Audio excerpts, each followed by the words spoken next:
Mhm. Takže príjemný dobrý večer ešte raz, takto oficiálne všetkým.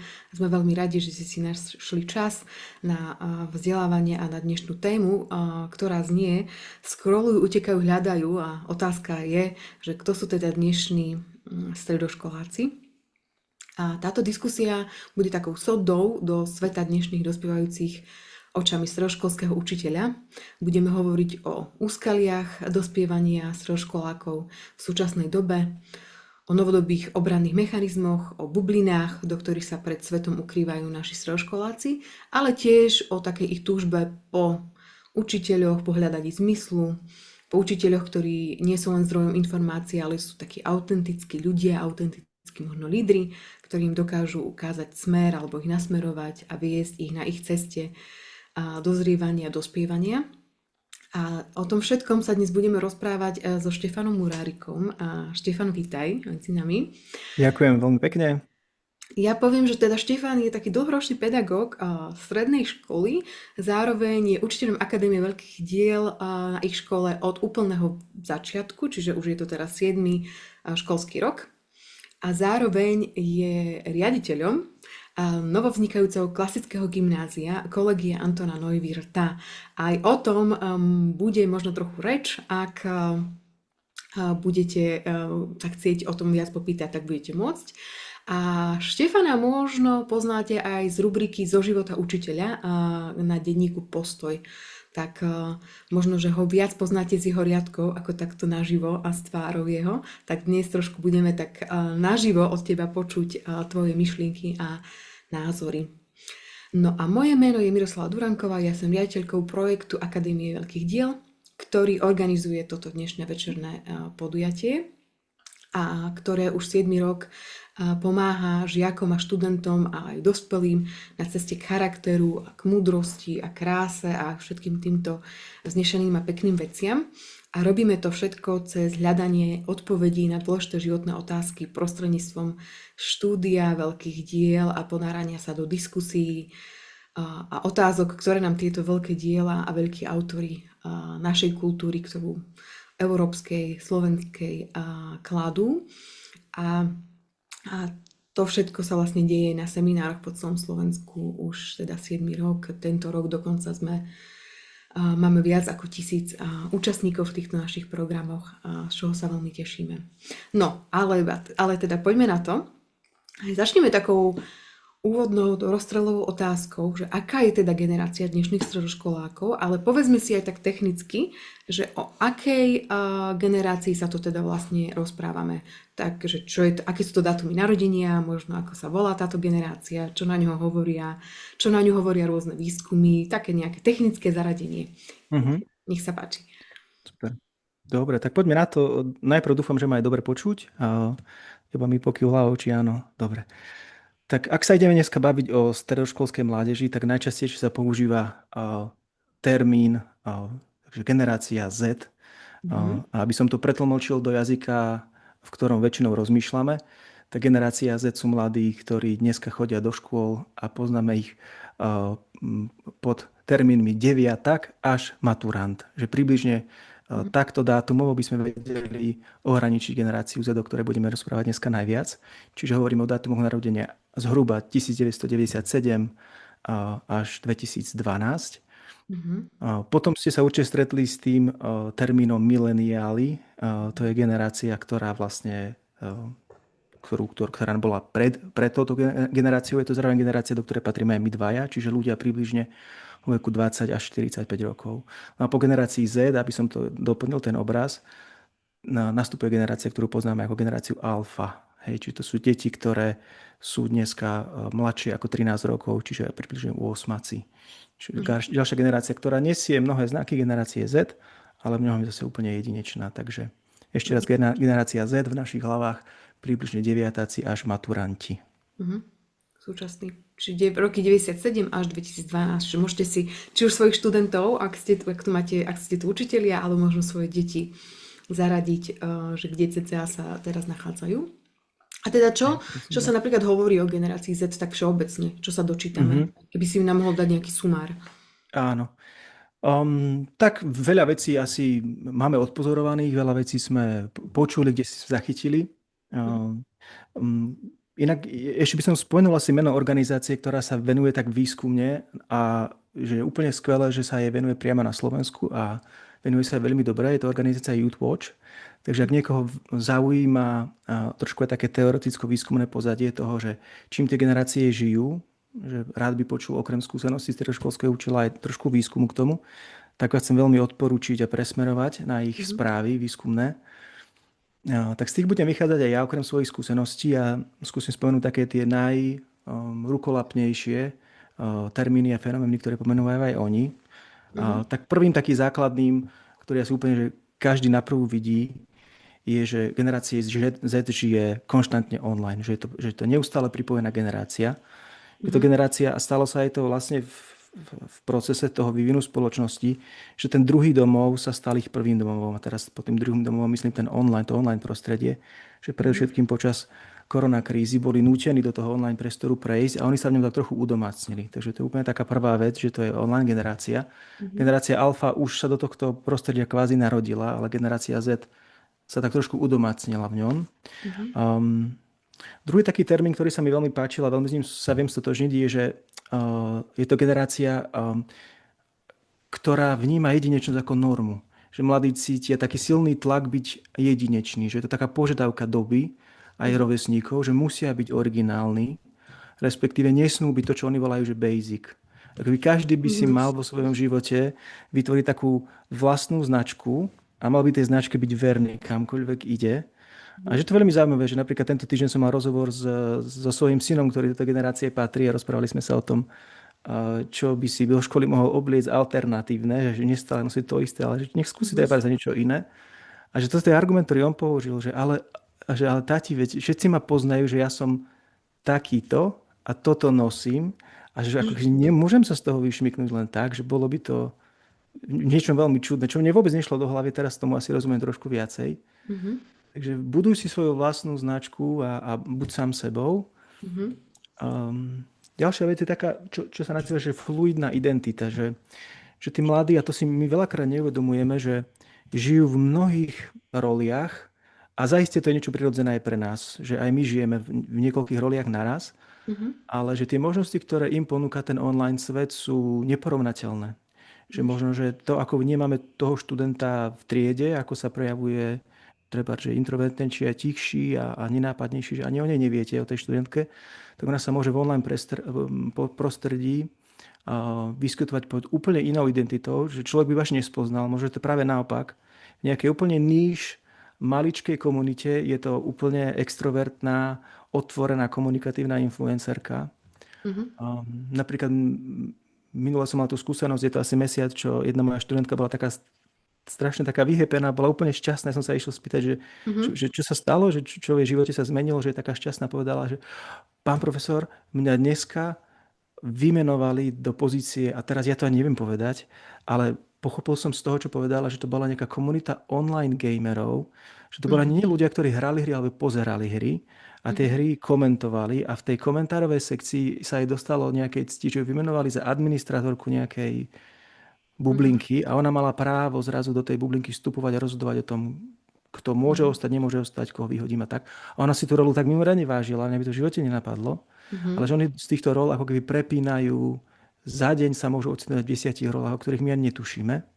Ale teda iba na upresnenie, ak tomu správne rozumiem, že Mhm. tá fluidnosť nastáva medzi online svetom a offline svetom, tak? Určite Alebo to môže byť áno. aj fluidnosť, že nie, nemusí to byť iba v rámci online, ale môže to byť aj fluidnosť, že stále sme v reálnom svete, ale mením tie role. Že napríklad nejako sa správam v škole, v triede, nejako doma a tak ďalej. No, veď určite to asi do istej miery platí aj tam, že však už len rola, ktorú hrá vo svojom športovom klube, je Mhm. iná rola ako tá, ktorú hrá v škole, alebo medzi súrodencami, alebo medzi rovesníkmi a tak ďalej. Ale že ten internet je priestor, eh, ktorý má tak strašne veľa zákutí a ona sa v tých zákutiach môže ocitnúť tak veľakrát aj v protichodných rolách, že ich za deň proste Mhm. vyskúša veľa. Mhm. Proste že tá pointa asi naozaj je, a teraz by sme sa mohli rozprávať v všelijakých roliach, ale nechcem prepínať hlavnú tému debaty, Mhm, mhm, ale že mladí sú povolaní k tomu, aby si tie role skúšali, aby do nich vstupovali. Okay, že je to v mnohom aj návnada, či do tých možností vôbec vstúpia. No mhm. a asi by som vedel povedať príklady, ale ktoré nesúvisia s témou dnešnej debaty, tak Hej, sa poďme ďalej. Čiže bola, poďme že radšej ďalej. online, OK. jedinečnosť, fluidná Mhm, identita. Čo mhm. ešte je typické pre generáciu No Z? a zase v niečom to je prirodzené pre generáciu tínedžerov ako takú, že povedali by sme to aj generácie, ktoré jej predchádzali, že to neustále porovnávanie sa, že však na tom sa buduje aj tá ich identita. Mhm, Akurát zase v ich okolnostiach životných, v ktorých sa nachádzajú, je v tom, že brázdia ten online svet a dostávajú sa k neskutočnému množstvu kontaktov ľudí z celého sveta. Je to porovnávanie akože neskutočne intenzívne, že oni sa porovnávajú denne so stovkami ľudí. Zase môže to byť vedomé, môže to byť podvedomé, ale že to porovnávanie prináša nejaké konkrétne ovocie. Čiže neustále porovnávam seba, svoje vlastné a svoj výzor, svoj status s ľuďmi, ktorí sú okolo mňa. A tí ľudia sa väčšinou prezentujú iba v tom najlepšom možnom svetle. A to je vlastne ten priestor, ktorý vzniká tam veľa mhm, úzkosti, veľa sa tam hovorí. mhm, Aj to neprijatie seba samého. mhm, Veľa mladí ľudia riešia svoje ja, že to je ďalšia vec, ktorá je typická. Vlastne mhm, veľa z ich rozmýšľania sa točí o tom, ako pôsobím, ako ma vnímajú ľudia, čo si o mne myslia, hej, ako interpretujú moje správanie. mhm, Čiže veľa okolo ja a okolo môjho ega. mhm, A to je niekedy veľmi cítiť. mhm, S tým súvisí ďalší termín, že určite s tým stretnete, že také, že super vyhorenie. Že to mhm, vidíme na mladých, um, ktorí, a toto by bola dobrá téma na diskusiu, že mladí vnímajú, že sú na nich kladené extrémne vysoké nároky a že mhm, tie nároky veľmi ťažko nejak nie sú. Možno by bola otázka dobre položená, či tie nároky naozaj sú vysoké, ale že asi nikto dneska nespochybní, že oni to vnímajú ako veľmi vysoké nároky. Majú veľký strach zo zlyhania, zo sklamania. mhm, A preto veľmi často ako utekajú od tých nárokov. Že namiesto mhm, toho, aby vyhrnuli si rukávy, je, že ten tlak je tak veľmi veľký, že vlastne ich riešením je, že od nich újdu do nejakej zjednodušenej reality. Hej, najčastejšie zase do online komunít, do ľahkej zábavy, do toho, s čím sa možno stretneme v tej diskusii, do brainrotov, do meme kultúry, hej, že proste utekajú od toho, čo je ťaživé. mhm, No mhm, a určite by sa dalo spať v mnohých veciach. Napríklad citlivosť na hodnotenie, že toto každý asi stredoškolský učiteľ alebo rodič tínedžerov bude vnímať ako každé gesto, každý pohľad si mladí premielajú v hlave. Hej, ako každý like si mhm, dokážu oceniť, alebo sa naopak, že prečo mám tak strašne veľa videnie, že jeden like? Až to sú veci, ktoré tým mladým behajú v hlave, že stále im to tam šrotuje. mhm, Až reálne sme museli vytvoriť termín na to, ktorým to označujeme, aby sa to vedeli uchopiť, že existuje termín overthinking, mhm, čo je jedným zo zásadných dôvodov, prečo mladí dneska trpia úzkosťami, aj takým vysokým prečerpaním, pretože neustále im v hlave beží tá otázka, hej, mhm, čo to bolo, čo sa stalo, prečo to povedal, mhm, a tak mhm. ďalej. Hej, mne to tak prípada, ako keby naozaj, že keď si povedal si taký druhý termín, že tá jedinečnosť a vlastná značka, a Mhm. že ak je cieľom tá vlastná značka, ktorá je nejako prezentovaná a že všetkým, čo robím, aj tým, čo poviem, nepoviem, ako vystupujem, sa nejako prezentujem, a toto je ten môj cieľ, tak všetky tie veci potom super analyzujem, pretože ja chcem, aby tá značka bola dobrá, že celé je Presne to ako tak. keby, keď aj dizajnujeme nejaký produkt, ktorý dávame na trh, tak nám potom záleží na tom, aby to bolo dobré, aby ľudia o tom dobre rozprávali. Možno overthinkujeme, veľmi na tom premýšľame, že ako čo, a sme na to citliví, na to svoje dieťa, na ten svoj produkt, tak toto mi tak príde, ide hlavne z toho, že vychádzajú z tej vlastnej značky. Alebo možno aj rôznych značiek, hej, že potom aj tá fluidná identita môže znamenať, že tu som takáto značka, napríklad v škole, ale ja neviem, na futbale som takáto značka a ešte chodím na klavír, tak mám takúto rolu a tam si tiež proste mi na tom záleží, aby som mal ten štýl a aby som si ho držal. Je to, Presne tak. že sedí ti to, hej? Na to, ja iba to tak sumarizujem, že Áno, či to áno, dobre áno. rozumiem. Mhm, Áno, že zároveň to vyžadujú, zároveň spätná väzba je niečo, že na čom sú úplne závislí. Že dostať spätnú väzbu a najlepšie rýchlo a najlepšie pozitívnu. A keď nedostanú, tak sú z toho prekvapení, že ako je možné, ešte niekto mi pozitívnu spätnú väzbu nedal. Mhm, mhm, Že sú naozaj sú na to veľmi citliví. Um, radi veci napríklad riešia, že radi majú také, že rýchle riešenia. A teraz, že čohokoľvek. To je veľmi vidno v triedách, keď žiako postavíš pred nejakou úlohu, ktorá je komplexná a náročná a vyžaduje veľa operácií, mhm, trpezlivosti, tak sa ti veľakrát stane, že pol triedy vlastne vypne ešte predtým, ako by vôbec začalo. Že mhm, mladí mhm, chcú mať dneska úlohy, ktoré dosiahnu rýchlo, alebo je dôležité, aby si tie úlohy rozbila im na malé čiastočky, mhm, ktoré by vedeli rýchlo vyriešiť, získať rýchly pocit uspokojenia, rýchlu spätnú väzbu a pohnúť sa ďalej. Alebo vo svojom vlastnom živote zase naopak, keď majú nejaký problém, tak majú sklony hľadať také, že rýchle, instantné riešenia. Hej, také lifehacky, skratky, mhm, veľa pozerajú tutoriály, na všetko by chceli mať aplikáciu. mhm. Čiže to je ďalší taký možno, že sklon alebo tendencia, ktorú možno badať. Ale nielen u mladých, ja by som zase povedal, že to sú veci, pred ktorými nesme chránený nikto. A že Mhm. myslím si, že to je skôr o Áno. mentalite, ktorá presakuje Mhm. a presakuje aj k nám a môžem si to všímať aj na sebe. Áno, áno. Že v mnohých veciach ich vlastne vieme aj pochopiť, lebo sme nimi tiež Mhm. zasiahnutí, že? A Áno, áno, teraz moja presne tak. otázka ešte je, že týka sa to naozaj, že všetkých teraz primárne stredoškolákov, Mhm. teraz sme sa bavili, že to je cca aj deviatáci súčasní a stredoškoláci, alebo sú aj takí, ktorí sa z toho vymykajú. Áno. Um, ja by som asi začal tým, že by som povedal, že tie tendencie, asi všetky, ktoré sme doteraz spomenuli, je vidno na tých stredných školách. Mhm, Že žiadna z nich nie je úplne, že výplod výskumu iba nejakého, ktorý nám je cudzí. mhm, A možno, že tá otázka je naozaj, že či sú tieto znaky prítomné u všetkých a do akej miery, tak tam by som povedal, že to je naozaj individuálne. Že sú mhm, žiaci, ktorí sa vymykajú tomuto. A potom sú žiaci, ktorí ako keby sú zbierkou tých všetkých tendencií naraz.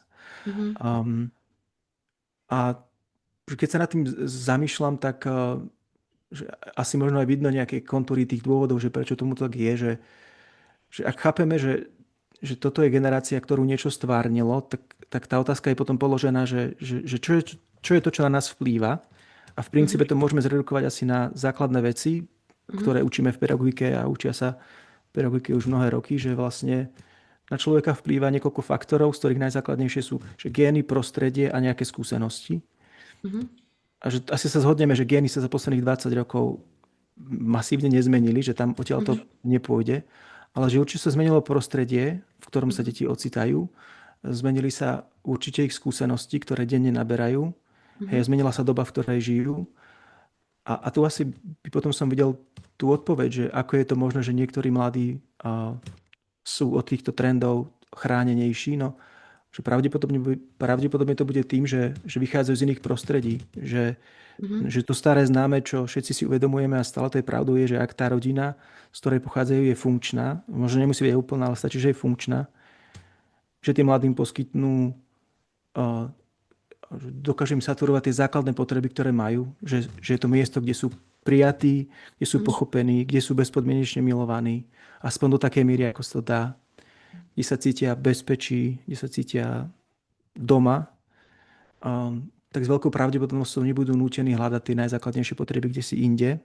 mhm, No a potom vidíme ešte takú druhú premenu, že to prostredie, že v akom prostredí sa deti ocitnú, že ak tí mladí ľudia sa im podarilo v tomto období nájsť nejakú vášeň, ktorá ich, ktorá ich trochu povedie, ktoré sa budú menovať. A teraz to môže byť jazyk, alebo to môže byť hudobný nástroj, alebo to mhm, môže byť scouting, alebo to môže byť akákoľvek aktivita v klube, tak s veľkou pravdepodobnosťou sa neucitnú na tých miestach do takej miery, kde sa ocitnú ich rovesníci.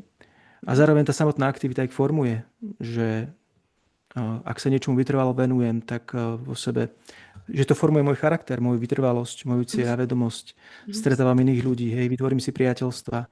Až to sú všetko veci, ktoré na konci dňa tie deti chránia od toho, aby sa ocitli v prostredí, ktoré má na nich proste nepriaznivý vplyv.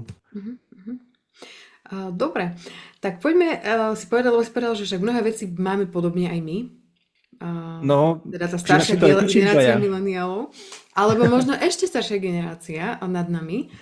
A že ktoré sú tie veci, ktoré tí stredoškoláci v súvislosti toho konkrétneho veku, kde sa nachádzajú, Mhm, majú také isté, alebo že tie princípy sú tam stále rovnaké, nemenné, aké mhm, boli aj pre nás, alebo pre našich rodičov, pre ten daný vek, že čo je to, čo sa nemení, ale čo mhm, je zase to, čo je úplne inak. Tak už nechám na mhm, tebe, že čo s čím chceš radšej začať, a že či mhm, s tým, čo je úplne inak, alebo s tým, čo je podobné, ale ideme mhm. do tohto OK. jadra debaty. Prepáč, môžeme sa porozprávať, však to obdobie dospievania pravdepodobne všetci intuitívne cítime, že je jedinečné. Mhm, Môžeme začať kľudne aj tým, že čo majú spoločnejší tínedžeri s nami alebo s ktorýmikoľvek inými pred nami.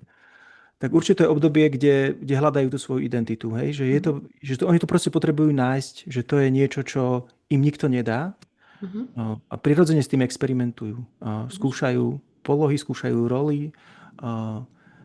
A že to je dobrá vec. Že to je zle, keď to vypneme, alebo mhm, zle, keď proti tomu bojujeme, alebo sa snažíme my tam dosadiť do tej rovnice niečo, čo sa nám páči. Však to mhm, asi všetci vieme, tí, čo pracujeme s mládežou, že nikdy nie je dobré, keď rodič to zadefinuje, že kým to dieťa má byť z nejakého mhm, dôvodu. Že mhm. dôležité, aby si to dieťa Našlo. zadefinovalo Mhm, samé. Hej. A že to chvíľku trvá. A že je to tu turbulentné obdobie, že to dieťa nezistí za pol roka ani rok.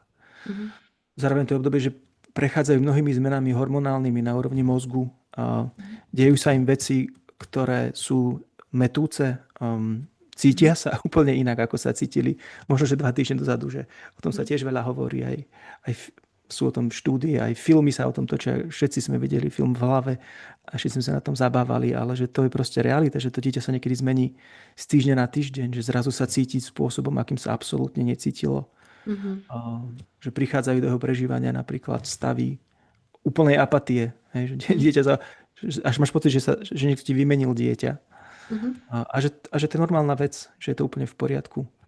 Um, ďalšia vec, ktorá je tiež úplne OK, je, že ten svet rodiny, ktorý bol pre nich základný a v ktorom sa všetci cítili dobre, zrazu sa presúva na iné miesto, neviem či druhé, ale každopádne iné a že do popredia vystupujú rovesníci.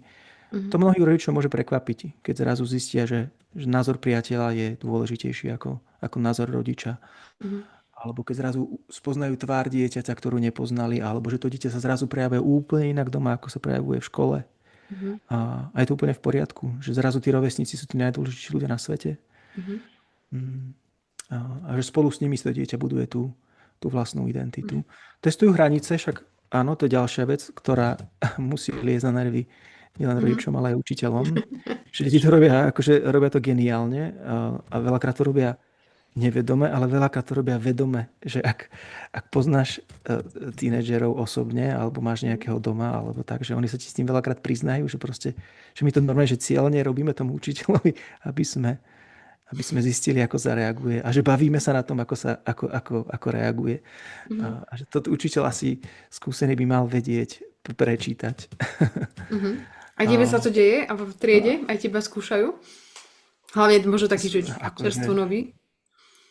a, že presne tak, že cieľene určite áno, ale veľakrát to robia, že nevedome, nechcem povedať, že nevedome to robia a hlavne, že ktokoľvek učí stredoškolákov vie, že je proste pod prísnym dozorom. To je neuveriteľné, že ty vodíš do triedy a na teba sa rozsvieti 28 párov očí a Mhm, predovšetkým v prvých týždňoch akože mhm, hodnotia všetko.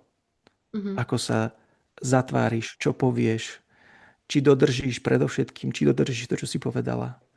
Či si mhm, konzistentná, či si férová, či hodnotíš rovnako, nadržáš, nenadržáš. mhm, mhm, Ako keby to je, že niekedy, že učiteľ robí tú diagnostiku stále, že dobrý učiteľ sa stále pozerá na tých žiakov a číta v tých tvárach.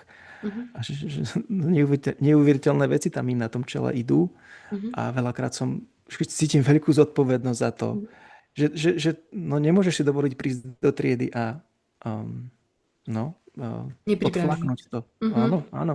Alebo no, že proste, že každá hodina je dôležitá. A tá dôvera sa buduje, že áno. ťa testujú a chvíľku to trvá. A niekedy to trvá možno, že až príliš dlho. Ale že už keď si tú dôveru vybudujete, tak sa pracuje potom oveľa lepšie. Mhm. A v niečom to je Takže, taký pre mňa taký že princíp prežitia priam, nie? Že oni potrebujú načítať, že kto je vlastne ten človek, ktorý má dať nimi istú moc mhm, a do akej miery potrebujem ho načítať tak, aby som vedel, že ako mám s ním vychádzať, že čo môžem a čo nemôžem robiť, čo sú tie moje hranice, aby som prežil v tejto triede, hej, alebo aby som spravil tento predmet a tak ďalej, nie? Že to je to priam také určite. ľudské, že to asi robíme pri každom človeku alebo v každom novom prostredí, do ktorého prídeme, nie? Že načítavame tie OK. sociálne schémy, nie? Že mne to tak príde, že to je Určite také áno, prirodzené. presne tak, že kto nás robí tiež človekom. Hej, a akorát možno, že tu ešte vstupuje ten rozmer toho vzťahu, že či vlastne tomu učiteľovi dajú šancu ten vzťah si s nimi vytvoriť, alebo nedajú. Mhm, Lebo mnohí učiteľia sa o ten vzťah vlastne neusilujú, to treba povedať, že ani mhm. tak nevnímajú, že prečo by som ja mal mať vzťah s tými deťmi, že moja rola tu je Áno. úplne iná. Mhm, A potom sú učiteľia, ktorí sa o ten vzťah usilujú, ale tie deti im to veľmi neumožnia a že na mhm, to majú tiež nejaké svoje dôvody. Takže možno, že ešte o tento rozmer by som to doplnil. mhm, Takže všetky tieto veci, hej, a robia chyby, mhm, že nevyspytateľné chyby. Niekedy ti až mhm, rozum zastaví, že ako je možné, že toto dokázali urobiť alebo povedať a mhm, že možno, že aj vtedy je veľmi dôležité o tom vedieť, že to patrí k tomu veku, patrí to k tomu obdobiu. mhm, Netreba to príliš riešiť. Hej, mhm, treba vedieť s chybou pracovať, sa o tom veľa hovorí, že teóriu mhm. poznáme, ale že tá prax je náročnejšia. Ale vždy nás na novo prekvapí tento A, element. tak áno, predovšetkým áno. Tie situácie sa menia, Áno. no a v niektorých Čiže toto situáciách tá chyba všetko, boli viac. Mhm. toto všetko majú spoločné s nami, alebo možno aj s tou generáciou, ktorá po nich prichádza, Mhm. alebo s generáciou svojich starých rodičov. A čo je to iné? Že čo je Mhm. tá inakosť, aj v zmysle toho, čo si hovoril predtým, že je iné prostredie, v Áno. ktorom sa nachádzajú, či už online alebo offline, tak čo sú tie možno iné veci, ktoré táto generácia tak špeciálne si nesie. A Mhm. možno aj, že čím, keď ich budeš hovoriť, tak že možno aj tak vysvetliť, že čím sú spôsobené podľa teba. Že čo je ten Mhm. dôvod, prečo to tam je a aby sme tomu lepšie porozumeli. Nie? Že Mhm. cieľom tejto debaty je ani nie tak súdiť stroškolákov, alebo skôr, že pochopiť ich, hej, že pochopiť to, prečo tie veci majú tak, ako majú, ktoré majú rovnako, ako máme my, ktoré Mhm. majú inak, ale vlastne v niečom sú podobné, že keby sme boli možno v ich topánkach obutí, tak Áno, by sme áno. vplyvom toho prostredia, ktorým si oni prechádzajú, mali to isté. Tak poďme na OK, túto časť. OK. No, že to je veľká téma, veľká oblasť. Um, Jedna z vecí, na ktorú veľa rozmýšľam a ktorá ma zasiahla akože nedávno, začnem možno, že príkladom. V jednej triede, ktorú som učil veľmi veľa, mal som tam veľmi veľa hodín, učil som 2 predmety. Mhm, To znamená, že som tých mladých veľmi dobre aj poznal. Čítali na slovenčinu báseň od Jana Smreka z cyklu Cvalajúce dni, neviem, mhm, asi tam zhruba vieš, že o čo ide, že to je báseň o mladosti, mhm. o tom, ako, hej, o sile a vášni mladej generácie, ktorá má zmeniť svet, hej, Áno, áno. plná takých tých silných metafor, bujní žrebci, ženú sa vpred a preskakujú Mhm, oceán. A keď interpretovali tú báseň, tak však učiteľka čakala, že áno, že to sme my, veď to je naša generácia. mhm, Už nás pustíte do toho života, nech to tu, vám to mhm, ukážeme, ako sa to robí. Že minimálne takto som sa ja cítil, keď som mal 18 a pripínali mi stužku, že ja si pamätám, že som sa cítil ako ten pretekár na tej štartovacej čiare a mhm, že už som mhm. len čakal, kedy ma z tej strednej školy vystrelia, aby som mohol v tom živote konečne urobiť tie veľké veci. Áno. Mi dali tú slobodu, hej. A že teraz, keď dočítali tú báseň plno týchto silných obrazov, tak všetci tí mladí tak hlavy dole a, tá učiteľka sa pýta, že no čo je, halo, veď poďte, ideme Mhm, sa o tom mhm, mhm, rozprávať. A oni hovoria, že viete, že pani profesorka, akože my tie básne rozumieme, ale že my sa tak absolútne necítime. Že toto vôbec nie sme my, že mhm, to úplne ide mimo nás. A že je možné, že v niečom tá trieda bola extrém, lebo to bola trieda informatikov, že boli tam chalani, mhm, ale že v niečom toto podľa mňa táto generácia tak má. Že tá nádej, s ktorou sme sa my dívali do budúcnosti, fakt až taká túžba, že už ma pustíte k tomu životu, nech to tam vám ukážem, mhm, že tu majú podstatne menej. Že dívajú sa na budúcnosť s oveľa väčšou úzkosťou a takou, a takým strachom. Že možno tam, kde my sme mali nádej a dúfali sme, že veci dopadnú Mhm. dobre v náš prospech a keď nie, tak sa s tým pobijeme, Mhm. tak oni cítia, že ako keby, že to je, že mína na každom kroku. Že tu sa môže stať to a tu sa môže stať to. A čo keď spravím túto chybu? Hej, ako sa to odrazí tam a tam? Že cítia veľakrát takú paralýzu v rozhodovaní. Hej, že už len to, ako si vyberiem vysokú školu, že Mhm. tam vidíš toľko úzkostí, toľko Mhm. takej strachu urobiť vôbec nejaké rozhodnutie. Áno. No Takže a to je čím asi to prvá teda je? vec. No, Mhm. že môžeme sa spoločne zamýšľať. Však myslím, že ten svet všeobecne, v ktorom žijeme, je svet, ktorý je veľmi málo predvídateľný. Mhm.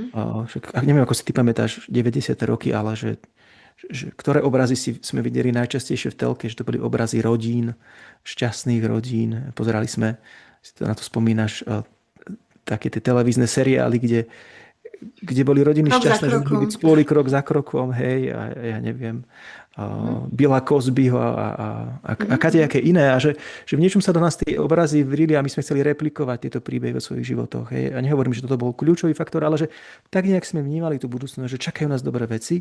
Mhm. A že teraz tí mladí, tým, že je obrovský pretlak informácií a koľko z tých informácií je negatívnych Mhm. a koľko tých negatívnych je pravdivých, a Mhm. o tom by sa dalo polemizovať samozrejme, ale že vidia, že ten svet je, že my nevieme, no my nevieme, čo bude ani za mesiac.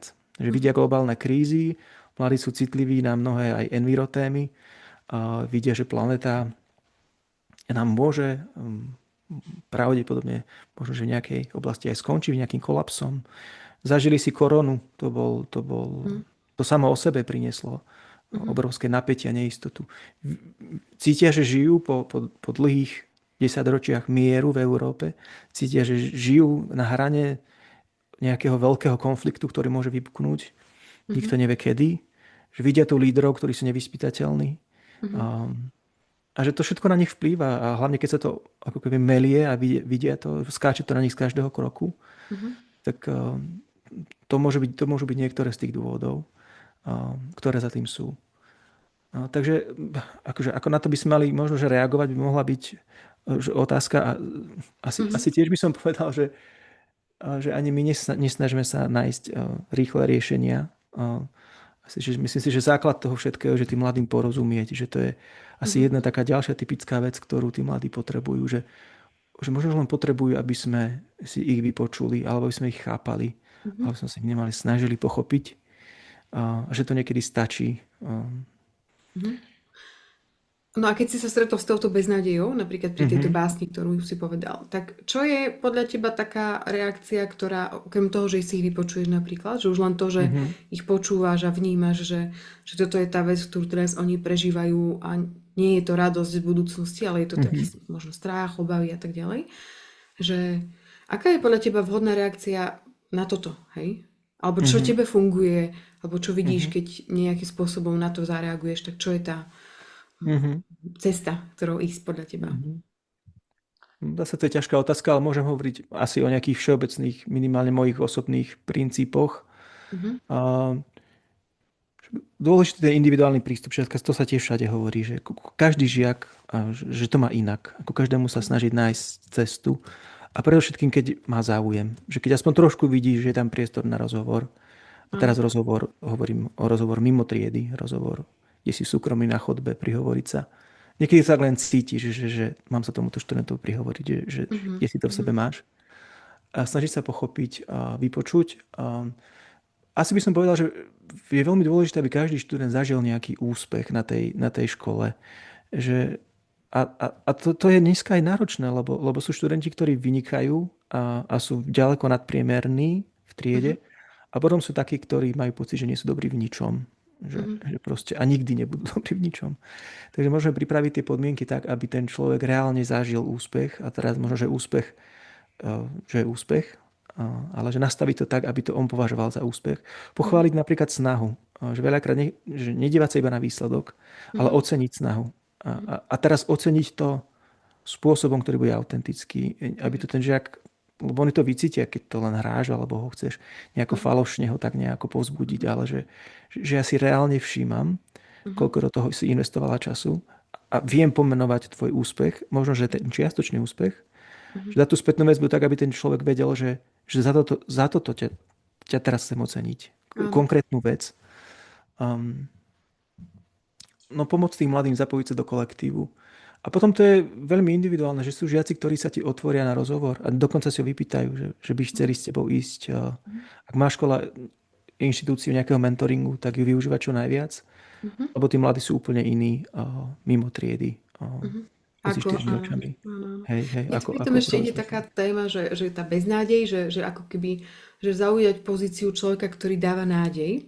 A Mhm. že ja si veľmi uvedomujem, keď pracujem s učiteľmi, ako veľmi veľa my učitelia, už len tá retorika, ktorú máme a ktorú strašíme tých stredoškolákov a aké slová im hovoríme, hej, že ty Mhm. nezmaturuješ a ty nebudeš toto a všetko je také ako keby, že nie, nie, nie, nie, nie, namiesto toho, aby Mhm. sme boli veľkodušní a aby sme hovorili také slova nádeje na nich, nie, že, ale že jasné, že zmaturujete a pôjdete na vysokú školu, alebo nájte si dobrú prácu a budete mať peknú rodinu a že ako keby namiesto tých negatívnych slov viac hovorí tie slova nádeje a tie slova toho rastu a tým ich ako keby tak ťahať vyššie. Tak to mi ide k tej nádeji a beznadeji. S Ešte. tým môžem iba 100% súhlasiť. Presne. Inak otvoril si tému vzťahov, že To to je je ďalšia ďalšia vec, taká vec, nie? o Ktorá ktorej by je sme sa mohli taká... veľa No presne tak rozprávať. poďme k tým vzťahom. Čo by si Hej. povedal o vzťahoch, ktoré majú inak ako my? Mhm. Um, no, tiež si myslím, že to je oblasť, v ktorej je vidno veľa neistoty, Mhm. že ja som mal pocit, že my sme boli v niečom proste oveľa jednoduchší a priamočiarejší um, v tom konaní aj v tom myslení. Že dneska taký ten overthinking je aj tu. Hej, alebo sa použije ešte termín taký, že self-conscious, že tí mladí si veľmi uvedomujú seba a stále sa diagnostikujú, hej, Mhm. ako Mhm. sa cítim, ako to mám, hej, ako ma vidia a čo bude keď, vieš, to sú také tie začarované kruhy, že keď sa do Mhm. tohto myslenia, to ani nie je myslenie, to je, že len spôsob uvažovania dostaneš, tak Mhm. je to veľmi náročné a že keď s týmto vstupujú do tých vzťahov, uh, tak sa, hej, že viac sa deje na pozadí, jak v tom samotnom vzťahu. A potom vstupuje ďalší fenomén do toho, a to je, že umelá inteligencia. A Mhm. to sa stáva teraz, že hráčom dosť výrazným, Mhm. lebo umelá inteligencia, a mladí to načítali oveľa rýchlejšie ako my starší, že zastupuje, supluje im obrovské množstvo vecí. Že okrem toho, že za nich rozmýšľa tá inteligencia a rieši za nich úlohy, že to Mhm. je neuveriteľné, ako na to mladí skočili. To bola vec týždňov, keď mladí Mhm. pochopili, že ako sa to vlastne dá použiť. Mhm. Že komplexné úlohy vyriešia do 4 sekúnd s umelou inteligenciou. Mhm. Robia si výskumy, píšu si eseje, Mhm. čokoľvek, že v tejto oblasti úloh. Tak tá umelá inteligencia vstúpila aj do tej pozície, že s ňou konzultujú veci. A teraz Mhm. rôznych oblastí, že okrem tých pracovno-školských, aj také bežné veci, takého bežného rozhodovania sa, hej, ako by som, až sa z tej umelej inteligencie stal taký, že partner. A niektorí Mhm. sa mi k tomu aj priznali, že vlastne sa normálne vedome museli po nejakom čase odstrihnúť od toho, že až taká Mhm. nejaká citová väzba tam nastala medzi Mhm. nimi a tou umelou inteligenciou. On sa to usmievam, ale to nie je vtipné, lebo na to sa naskočili mnohé developerské firmy a teraz sa vlastne vo veľkom že Áno. robí sa z toho produkt, kde tá umelá inteligencia sa tvári, že to je živá bytosť. Mhm. No a oni s ňou vlastne potom otvárajú diskusie a konverzácie, témy na úplne bežné aj medziľudské problémy, ako sa mám zachovať, čo mám povedať. Mhm. Sú, sú na to dneska už tie algoritmy nastavené, aby im dávali sebavedomie, aby im povedali, ako na rande, čo majú, ako sa Mhm. majú zatváriť, ako stratégiu majú zvoliť. Mhm. Až to končí vlastne v tom, a na to už začínajú upozorňovať odborníci, že tá umelá inteligencia sa sama tvári ako náhrada vzťahu. Že, že Mhm. to sú dokonalé vizualizácie, že to je pre teba partner, ktorý je dokonalý partner pre konverzáciu.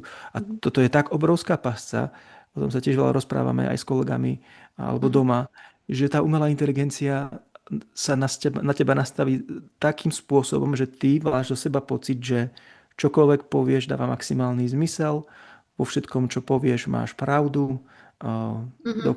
inteligencia dokáže, umelá inteligencia dokáže byť maximálne empatická a Mhm. vytvorí vlastne veľmi zvláštne, úplne až choré očakávania, že ten Mhm. spôsob, akým sa s tebou umelá inteligencia rozpráva, je spôsob, akým by sa s tebou mali rozprávať aj iní ľudia. Mhm. A keď sa s tebou nerozprávajú, tak je niečo veľmi zlé a človek zase uteká z reality do zjednodušenej reality, by som to Mhm. povedal. Že Mhm. stáva sa ešte viac nesmelým, ešte viac neistým. Mhm. Mhm. A že to sú možno len niektoré trendy, ktoré som pomenoval. No ale že do tých vzťahov vstupujú naozaj opatrne a veľmi radi menia, veľmi radi skúšajú, to je ďalšia vec aj vo vzťahoch. Že možno, že nehľadajú že jeden vzťah, na ktorom dokážem pracovať, ale majú tú mentalitu, že však vyskúšam, spoznám, vymením a Áno, áno. dozviem sa niečo aj o sebe. A som fluidný. A niečo je Keď toto produktové myslenie, že áno. proste si vyskúšam si ten produkt a ho vrátim. Keď sa mi nebude páčiť. Mhm. Hej, Alebo keď so mnou pôjde do konfliktu a na to nie som zvyknutý možno. Z toho, čo hovoríš. presne. Hej. Mhm. A tých možností je veľa, lebo však Mhm.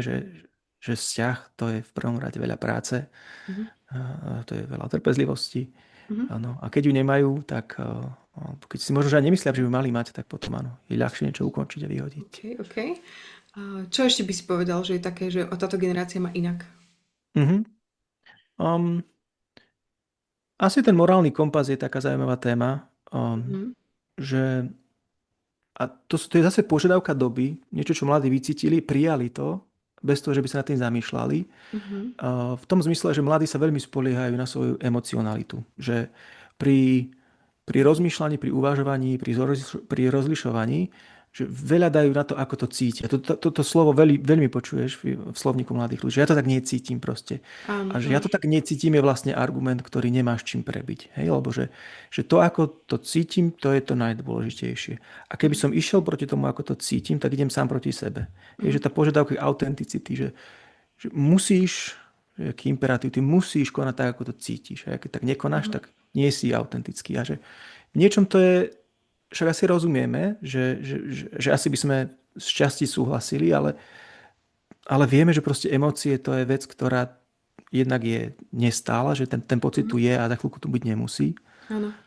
A zároveň to je vec, ktorú nemám bezpodmienečne prijať. Že asi nikto netvrdí, že máme poprieť tú emóciu, že máme Mhm. že potlačiť na nulu, že ona to nie je, ale že však sme povolaní s tou emóciou pracovať a že je niečo, čo je nad tou emóciou Mhm. a že to by mal byť náš rozum, že však keď si ideme, ráno rozmýšľam, či si ideme zabehať a riadil by som sa iba tým, že ako sa cítim, no tak asi Nikdy nejdem.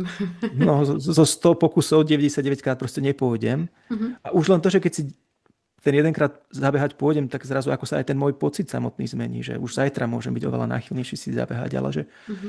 že to sú také že východiska uvažovania, ktoré u mladých je veľmi ťažko prebíjať, lebo proste ako keby bola to tá požiadavka doby, hej, že Mhm. ako to feeluješ, ako to cítiš, ako to máš, hej. A že to je ten kompas, ktorým sa v živote riadím. A zase sú veci, v ktorých to nie je až také vážne, až po také, kde to je, že definuješ svoj budúci život zásadným spôsobom. A keď sa tam spolahneš iba na emóciu a Mhm. nechceš do toho pustiť žiadne svetlo uvažovania, Mhm. tak to je veľmi riskantné. Mhm. Takže Vieš taká, uvieť aj nejaký príklad? že taká sentimentálnosť. Že nejaký príklad, kedy to môže byť zásadné? No, no, hej, že čo napríklad výber školy, alebo ja neviem, čím sa Určite stretol. aj to, určite aj výber školy, určite to môže byť aj výber partnera, určite to Mhm. môže byť aj uh, výber aktivity, Mhm. ktorú robím. A potom sú také tie triky otázky, ktoré niekedy počujem a trošku sa mi pri tom rozum zastaví, že či niekto akože, že či už zistil, aké má preferencie napríklad v oblasti vzťahov, že či vlastne vstúpil, či vyskúšal do nejakých rolí, že ako sa v nich cíti. Že to je tak nebezpečná otázka, keď niekomu Mhm. vlastne len otvoríš uvažovanie, že by si mohol vyskúšať z týchto 12 rolí nejakú Mhm. a zistil, že ako sa v nich cíti. A taký človek potom, keď sa pustí dole tou cestou, tak môže spraviť nejaké veľmi hlúpe rozhodnutia, ktoré Mhm. nie sú úplne zvrátiteľné. Mhm. Takže môže dať si pozor, um, Mhm.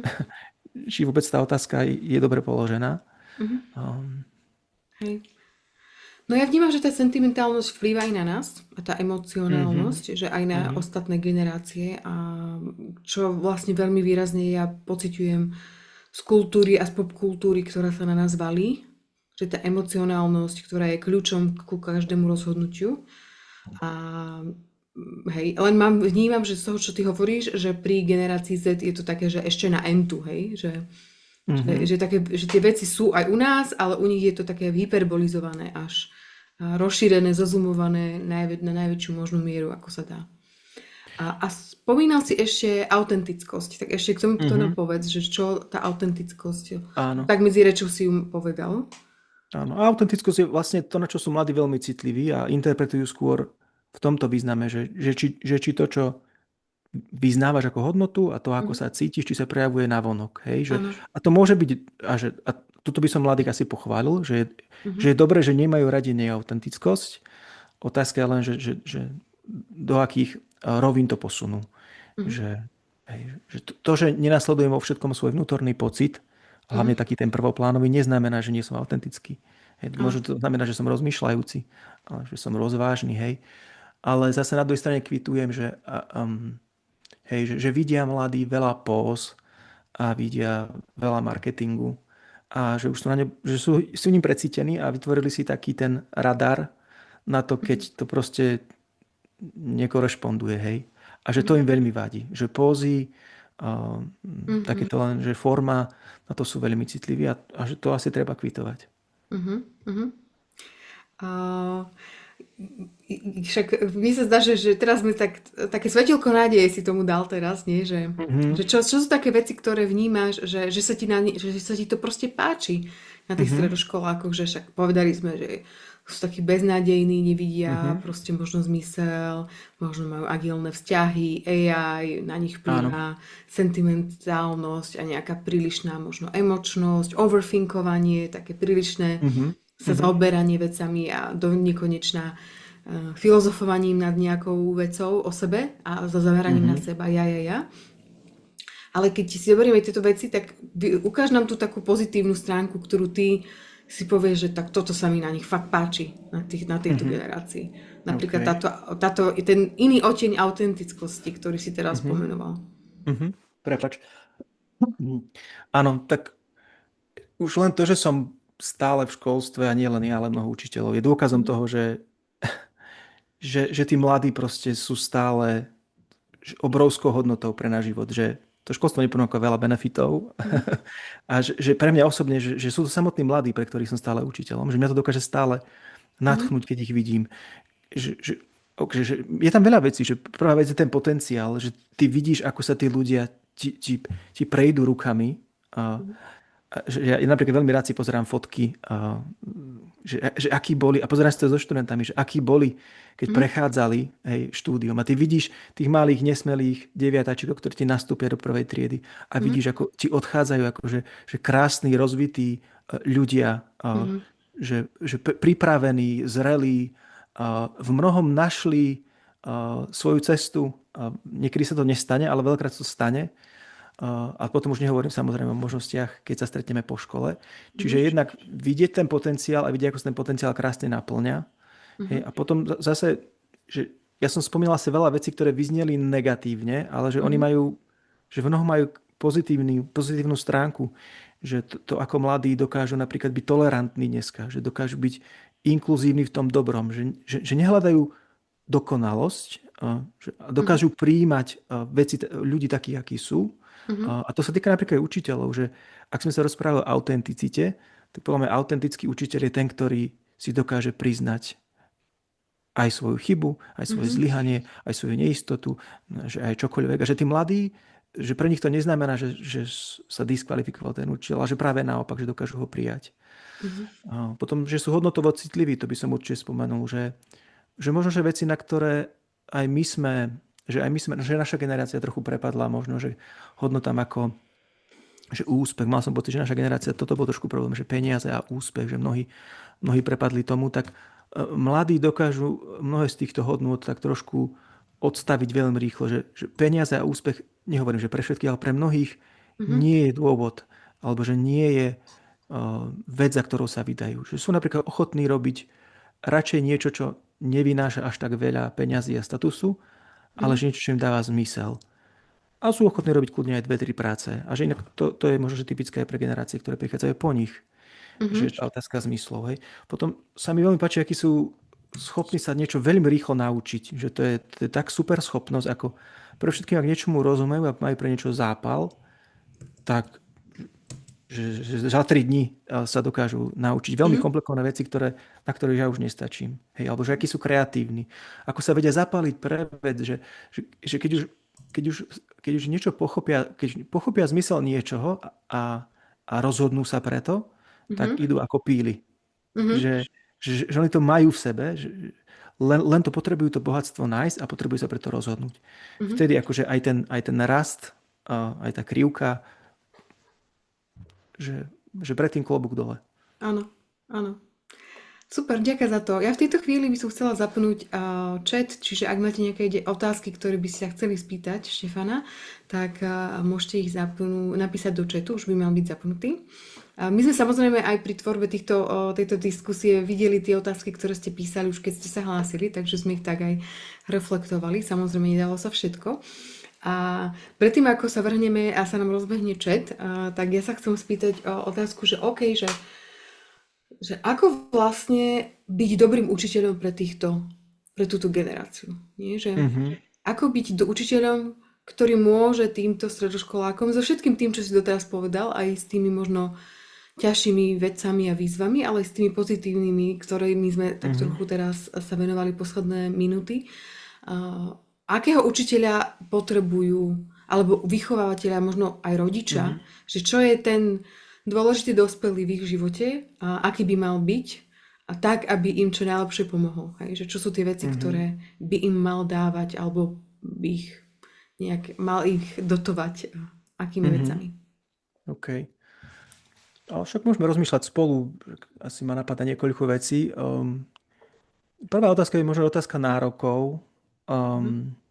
Vieš, že či nad tým veľa rozmýšľam, že či naozaj tie nároky sú také vysoké, že mladí majú právo sa cítiť preťažený, že mnohí dospelí sa tak stiažujú, že ja v tvojom veku, čo všetko som sa naučil, čo všetko som dokázal Mhm. zvládnuť. Ja by som od tohto napríklad neupúšťal, že podľa mňa toto mladí aj veľmi nechcú. Že nie v zmysle, že opustiť nároky, ale možno, že ich zreálniť, to v každom prípade. Mám pocit, že mladí totiž to nemajú radi učiteľov, ktorí sú že chápajúci do takej miery, že znížia nároky na minimum. Hej? A Mhm. že vy toho máte veľa a toto je všetko blbosť a to sa vlastne učiť nemusíte. Mám pocit, že týmto trošku prehrá učiteľ u nich. Že myslím si, že majú veľmi radi učiteľov, ktorí že vedia byť ľudskí a vedia byť chápajúci Mhm. a vedia veci prispôsobiť ich aktuálnym potrebám, ale že vedia byť aj zásadoví. Že vedia veci naozaj vyžadovať. Mhm. A že toto veľakrát vidíš, ako to ocenia po rokoch. Že vrátia sa ti vrátia sa žiaci na gymnázium a s láskou spomínajú učiteľov, ktorí od nich vyžadovali. Že Áno. nebáli sa tohto. Hej. A potom samozrejme, aby dospelí boli sami vzorom, že to aj samotní dospelí si musia veľa reflektovať, aby Mhm. veci, ktoré od mladých vyžadujú, aby sami v nich um, Aby sami robili. išli príkladom, lebo však tých smiešných póz by sa narátalo veľa. Že to je ďalšia vec, ktorá mi napadá. A niektoré z tých, ktoré sme spomínali, áno, oceniť proces, snažiť sa počúvať, Mhm. snažiť sa ich porozumieť to, čím prechádzajú, nebáť sa vstúpiť do tých aj temnejších Debát. zákutí. Mhm. Mhm. A nebáť sa vstupovať do debat. Dobre, ešte niečo ti napadá k tomuto? Ja ešte otváram chat, už tam pribudli Aha. nejaké otázky. No a potom asi rešpektovať to obdobie, ktorým prechádzajú, že ja neviem, ja si mám pocit, že stále máme školu, ktorá v niečom je veľmi rezistentná k zmene. Ja som s veľným zastancom toho, že to obdobie tínedžerstva nie je obdobie, kde mladí majú nasať do seba také obrovské množstvo vedomostí, že podľa mňa to zďaleka nie je cieľ, ktorý máme sledovať v tom období.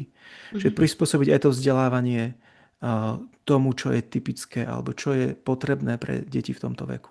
Že Mhm. oni nepotrebujú už sa tie vedomosti proste memorovať, oni potrebujú s tými vedomostiami vedieť pracovať Mhm. a potrebujú ich vidieť v súvislosti. Takže naozaj, že menej je viacej.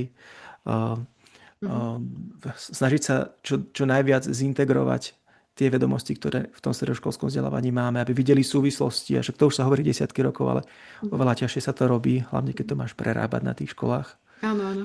Že to je ďalšia z vecí. Pomôcť mladým otvoriť ich serióznej diskusii, naučiť mladých rozmýšľať, veľa sa s nimi rozprávať na témy. Mhm.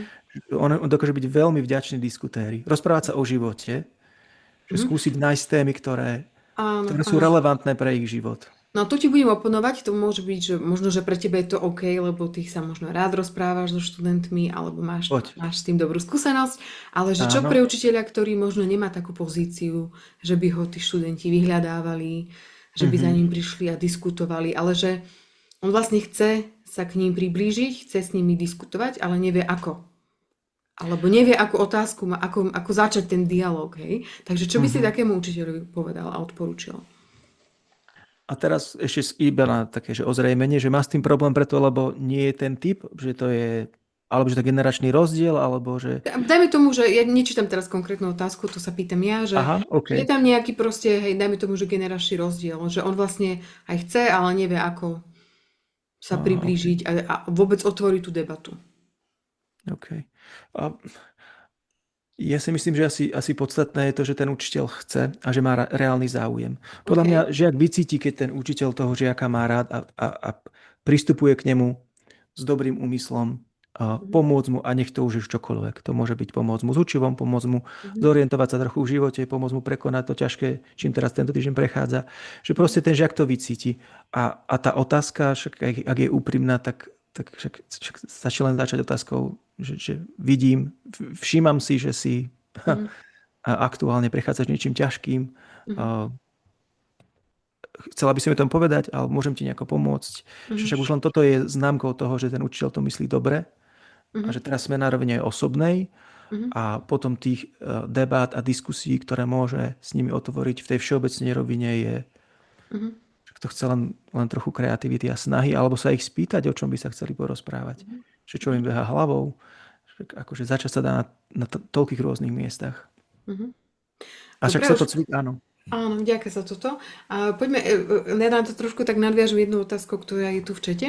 Že čo s tým, keď niektorí tých študenti sú takí, že ignorantskí a až provokujú a nič nerobia. A že ten učiteľ, učiteľka akokoľvek sa snaží a uplatňuje už aj všetky metódy, možno presne aj ten trest, aj možno nejaké strašenie a tak ďalej. Že, a možno samému tomu učiteľovi to je proti srsti, že nechce týmto štýlom ísť. Tak čo robí s takými študentmi? Čiže tá úplná ignorácia, ktorá však tiež ju zažívame všetci do nejakej miery s našimi študentmi. Ako na to by si reagoval ty? Tak asi môžem povedať, ako reagujem ja. Ja nemám na to nejakú univerzálnu, nejakú schému. Však asi by som sa snažil prísť na to, že čo je dôvodom tej ignorácie. A že niekedy to je len etapovitá vec, že proste prechádza si niečím ťažkým, tak odpoveďou alebo obranným mechanizmom môže byť, že mi dá najavo, že to, čo tu teraz s ním musím riešiť, je úplne mimo jeho záujmu. A niekedy to prejde samé, však určite na mieste otázka, ale tak nerobím si ilúzie, možno, že ten učiteľ, ktorý tú otázku položil, naozaj stretáva deti, ktoré reálne nemajú záujem a že považujú to vzdelanie za absolútnu zbytočnosť a niečo, čo len čím proste musia prejsť. A že v takom prípade asi, že neviem, že čo chceme dosiahnuť, že ak chceme u takýchto študentov dosiahnuť, aby boli nadšení a prejavovali záujem, tak je to podľa mňa asi trochu vysoká meta, že možno, že si treba len redefinovať ten náš spoločný cieľ a kľudne to povedať tým študentom, že pozrite, že ja si všímam, že to, čo tu spolu riešime, vás vôbec nezaujíma. Pre mňa je veľmi náročné učiť v prostredí, kde vás to vôbec nezaujíma a skúsme nájsť také nejaké spoločné absolútne minimum, ktoré bude znesiteľné pre nás obidvoch. Že ja od vás požadujem nejakú vec a vy asi tiež máte nejaké záujmy a skúsme sa v tom stretnúť. A v niektorých extrémnych prípadoch napríklad som využil to, že som triedu, keď už som naozaj že nevládal, že rozdelil na tie dve skupiny. Že tí, ktorí, lebo niekedy by si bola prekvapená, že medzi tými, ktorí sa javia akože že jedna masa bez záujmu, sa nájdú takí, ktorí reálne záujem majú, len nechcú z tej masy vystúpiť. A že niekedy z tých 20 študentov sa 5 reálne, že aj fakt, že chce venovať tomu, čo chceš ty, len v tom prostredí rovesníckom sú nesmelí. Takže dať im priestor, že pozrite, tak dobre, od vás teraz, ktorý ten záujem nemáte, chcem toto minimum, že toto chcem, aby ste spravili, že ja neviem, toto cvičenie, Mhm. pretože to bude na písomke, hej. A potom sa dohodnú na tom, ako budú tráviť čas. A s tými, ktorí záujem majú, budeš pracovať, hej. Mhm. To je len jeden zo spôsobov, ktorý používam. Ale zase je to asi o tom byť autentický, že povedať, že ani mne tu nie je v tejto triede bárs dobré, keď Mhm. vidím toto z vašej strany. A asi by to muselo byť veľmi zle, keby ani na toto nezareagoval niekto nejak pozitívne. Mhm. Niečo, čoho by som sa mohol potom chytiť v nejakej diskusii. Ale Mhm. že ruku na srdce, niekedy to je proste veľmi ťažké. Že mal som aj No. triedy, s ktorými sa mi nedarilo pri všetkej mojej snahe Mhm. nastaviť tú pracovnú atmosféru tak, že by som bol ja spokojný. Že niekedy Mhm. sa to proste nedá. Treba to prijať. Niekedy to len treba prijať. Kúriš s drevom, ktoré máš. A, áno. Ale ja to podobne, hej, ja veľmi rýchlo idem do spätnej väzby v zmysle, že už keď využiješ všetky možné typy, triky, ktoré poznáš a nič nefunguje, tak ja idem presne do priamej spätnej väzby. Že Áno, počujte, áno. veľmi ťažko sa mi vedie táto Mhm. hodina s vami, táto diskusia s vami. A čo sa deje? Povedzte mi, čo sa deje, hej, že je vám zlé? Presne.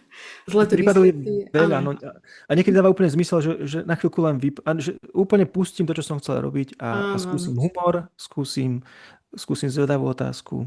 Mhm. A niekedy to proste, a niekedy to je len, že oni nie sú naladení. Proste, niekedy len proste, že nič im nie je, len proste sa im v ten deň aktuálne nechce. Ale myslím, že Áno. toto nebolo to Problém, z čoho hej. To je skôr, to je vychádzala. také asi permanentné, hej, že Hej. permanentne ignorujú a veci, ktoré majú študovať alebo veci, ktorým sa majú venovať. Mm, áno. Dobre, je 19:03 momentálne a my by sme sa mali posunúť už k záveru Mhm. tejto debaty. Alebo teda však my sme slibovali, že cca hodinu budeme spoločne diskutovať. A prišli sme k záveru.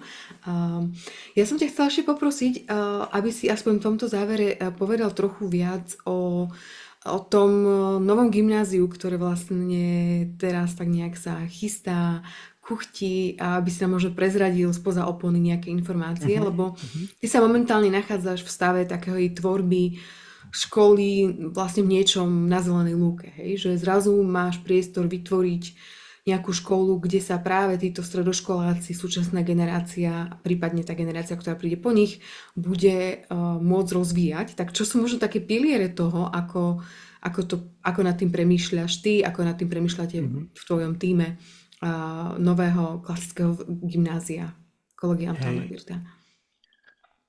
Áno, že no tak je to pre nás, že to slovo zrušujúce v slovenčine neznie až tak dobre, ale že je to projekt, pre ktorý máme obrovskú motiváciu, asi všetci ľudia, ktorí sa na ňom zatiaľ podielame, tak určite sa snažíme zreflektovať všetko, o čom sme sa dneska rozprávali, že aj to pozitívne, aj negatívne. Že pozitívne v mysle, že čo je podstatou toho obdobia, ktoré nazývame dospievanie, Mhm. tínedžerstvo, a tiež, že čo sú tie negatívne aspekty doby, ktoré nám to celé zahmlievajú, a snažíme sa, že tieto dve problematiky spojiť. Že Mhm. už asi prvá vec, ktorú hneď spomeniem, je, že budeme sa snažiť vytvoriť prostredie, kde všetky zbytočné tie distrakcie budeme sa snažiť eliminovať. Že keď prídeme do školy, chceme sa spolu venovať, voláme to, že najdôležitejším otázkam, aké existujú. Hej? Že Mhm. poďme sa spolu venovať otázkam, ktoré si zaslúžia našu pozornosť. Plnú pozornosť. Hej? Že my chceme vybudovať prostredie, v ktorom aj ja, aj študenti, ak vôjdeme do školy, prepíname sa do offline módu. Hej? A Mhm. teraz to neznamená, že by sme chceli byť nemoderní alebo nepopulárni alebo ja neviem čokoľvek, že proste my len sa chceme venovať tomu, čo je dôležitejšie. Mhm. Hej? A že na ostatné veci príde čas neskôr. Čiže to je hneď prvá vec. Mhm. Druhá vec je, že snažíme sa vytvoriť syllabus a celý vzdelávací program, ktorý bude integrovaný. Že tie Mhm. predmety budú spolu vzájomne prepojené a bude niečo, čo ich spája. Že u nás to je v prvom rade dejinnosť, že pozeráme sa na stvorenie cez dejiny. Že to je krásny spôsob, akým prepojiť jednotlivé predmety. Že to, čo sa v prvom ročníku budeme učiť na antike, sa bude týkať rovnako literatúry, že je to cez to obdobie sa budeme pozerať na literatúru, budeme sa pozerať na filozofiu, budeme sa pozerať na geografiu, budeme sa pozerať na politiku, Mhm. občiansku spoločnosť a tak ďalej. Že Mhm. bude niečo, čo nám bude integrovať všetko to, čo budeme spolu preberať. Že to je Mhm. ďalšia vec. No a potom tá metóda, základná metóda celého gymnázia bude sokratovský rozhovor. To znamená, že my vlastne v niečom chceme len ísť na kvalitu, že deti nám denne konzumujú enormné množstvo nekvalitného obsahu, že triviálneho, absurdného. A my len chceme, aby sme ich pozornosť presmerovali na ten najlepší možný obsah. Mhm. Hej? Teraz sa budeme spolu povedať na tomu najlepšiemu, čo ľudstvo kedy vytvorilo. A je to naozaj iné jakosti ako to, čo vytvára teraz. A Mhm. že spoločne sa tomu venujeme, spoločne nad tým rozmýšľame, spoločne sa pýtame, spoločne hľadáme. A myslím si, že toto rozvíja človeka že spôsobom, ktorý je nevídaný. Že to vidíme v akadémii, že čo to dokáže spraviť s človekom a Mhm. že mám obrovskú nádej, že v tom gymnáziu to priniesie krásne ovocie. Mhm. A keď si sa pýtala teda, že v akom stave ten projekt je a že čomu sa asi venujeme, tak že asi podobne ako iné stredné školy, teraz žijeme veľmi témou príjmačiek. Štát nám Mhm. spustil znova tak trošku z ničoho nič, nový systém prihlasovania na stredné školy, takže snažíme sa na ňo nastaviť. Chystáme príjmací pohovor, snažíme sa komunikovať so všetkými uchádzačmi, aby vedeli, čo od nich budeme čakať, Mhm. čo na tých príjmačkách môžu oni očakávať, čo budeme oceňovať. Mhm. Chystáme nový školský rok so všetkým, čo k tomu patrí, od siláb cez Mhm. kultúru školy a to, ako bude vyzerať deň, to, ako bude mať slávnosti, to, aký bude mať rytmus. A tie dôležité dátumy možno, že ktoré by si mohli zapamätať, sú tie, ktoré platia pre všetkých, že vo februári sa podávajú prihlášky a Mhm. v máji nás čakajú prijímacie pohovory. Mhm. Čo vnímaš, čo pre teba je také, že osobne, že najzaujímavejšie na tom celom procese tvorby práve Mhm. tohto gymnázia? No, určite kreatívny proces a sloboda. Že v Mhm. niečom, že to, čo sa snažíme spoločne vybudovať na tomto gymnáziu, je niečo, čo sa snažíme na Slovensku, alebo mnohí ľudia sa snažia na Slovensku budovať v tých podmienkach, ktorých existujú. Hej, že Mhm. a v niečom to je mimoriadne frustrujúce a náročné prerábať školu, ktorá musí fungovať a ty ju vlastne za behu musíš prerábať so všetkými premenými, ktoré tam sú. Kdežto tento proces je zase v niečom, že je to úžasná milosť začínať vlastne prikladať súčiastku k súčiastke od začiatku s tým cieľom, ktorý si povedala. A že v niečom to je krásny kreatívny proces s ľuďmi, ktorí to vnímajú rovnako a Mhm. že je v tom obrovská sloboda dať dôraz na veci, ktoré nám dávajú zmysel a Mhm. ktoré rozvíjajú človeka smerom, o ktorom snívame a posunúť na vedľajšiu koľaj možno, že veci, ktoré nám až taký zmysel nedajú. Možno, že majú možno, že oni určite majú nejaký zmysel, len dať im to správne miesto v tom vzdelávacom systéme. A že keď si to máš možnosť budovať od začiatku takto, s Mhm. ľuďmi, ktorí sú rovnako zapálení a so žiakmi, ktorým to dáva zmysel a s rodičmi, ktorým to dáva zmysel, Mhm. tak niečo je to úžasný proces, ktorý verím, že bude... Tak to je taký ideál v niečom, ale teraz však väčšina podľa mňa hostí, ktorí sú tu, účastníci, naši diváci, nie sú v takomto ideálnom možno nastavení. Aj také však, aj tento samotný proces tvorby má obrovské výzvy, hej, to celé proste začať, nastaviť a tak ďalej. To má zase iné zákutia temné a ťažkosti, ale že z tých vecí, ktoré v tom gymnáziu pre tých stredoškolákoch a s tým tou celou debatou, ktorú sme teraz dnes mali, a to, ako vy to chcete v gymnáziu nastavovať ideálne, alebo teda my to chceme, však ja som tiež súčasťou toho procesu. Áno. Že čo sú veci, ktoré vnímaš, že už teraz by sa dali aplikovať na školách na Slovensku? Že tí ľudia, ktorí tu sú, tí učitelia, ktorí tu sú a učia na tých svojich školách, tých svojich stredoškolákov, deviatákov a tak ďalej, že čo je pre teba také odporúčanie, že toto je tá vec, ktorú môžete začať robiť už teraz od zajtra, a môže vám pomôcť s dnešnými stredoškolákmi, s tou celou tou témou, ktorú sme dnes mali. Aha, Nejaké odporúčanie. Čiže rozprávame sa skôr asi, že ako pracovať s mládežou, skôr ako... že nerozprávame sa to o klasickom a charakterovom vzdelávaní, ale ako pracovať s mládežou. Áno. Však ty takisto budeš pracovať s mládežou, ktorá a všetky tieto výzvy, o ktorých sme dnes rozprávali, ešte dlho bude mať. Takže čo je tá vec, ktorá vy tak či tak budete aplikovať do, do toho prístupu k mladým Mhm. Mhm. a, Áno. a mohla by sa aplikovať, alebo vidíš, že toto je vec, ktorú by som vlastne mohla aplikovať aj tu, aj tam a zmenila by nejaké veci, zlepšila by to. Mhm. OK, tak však veľa vecí sme spomínali a nechcem sa asi úplne že opakovať. Tak vyber takú, čo možno, že sme nespomenuli, ale je podľa teba dôležitá, alebo Aha. takú, ktorá je, neviem, tebe taká najbližšia. OK.